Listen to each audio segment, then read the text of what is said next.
от едно малко село. Зърник. Започва моята история. Аз съм Меджнун. И това е моят път.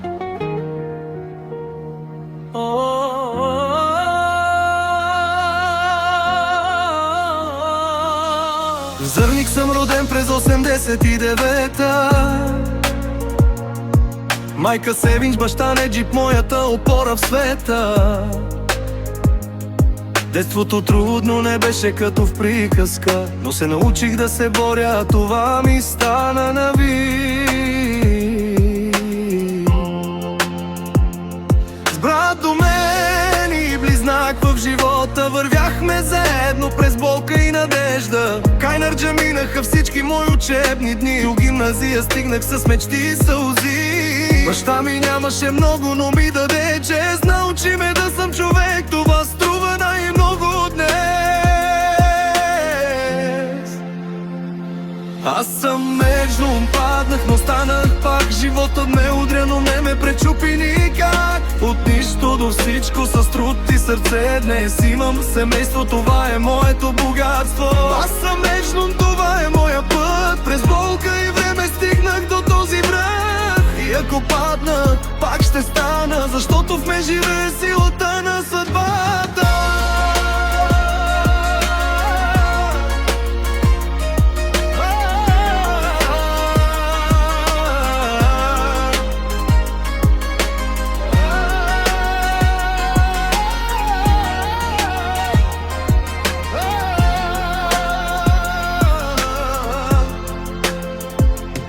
През 2009 тръгнах надалеч. Норвегия ме чакаше с надежда и копнеш. Първата работа, малък магазин, сам срещу света, но със силен дух вътре в мен. Сърцето ми беше далеч, Зърник остана. Жена ми Айнел, моята любов голяма. Живота ни раздели за малко време, но любовта ни събра.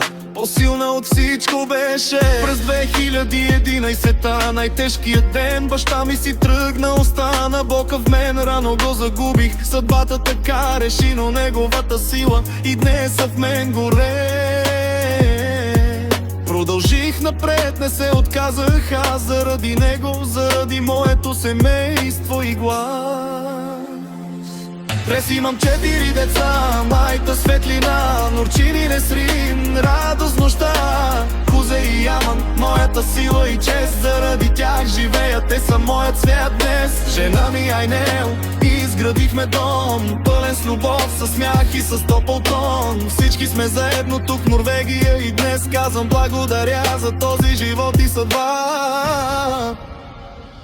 Аз съм Меджнун, паднах, но станах пак. Животът ме удря, но не ме пречупи никак. От нищо до всичко с труд и сърце днес имам семейство, това е моето богатство. Аз съм Меджнун, това е моя път, история истинска, не са на труд. Ти, който ме знае, ще каже така, този човек победи съдба.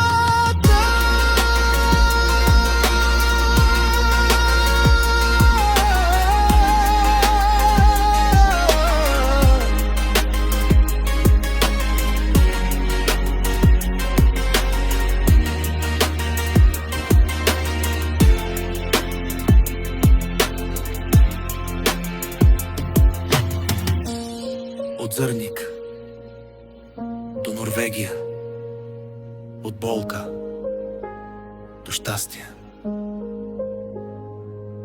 Аз съм Меджнун и това е моят живот.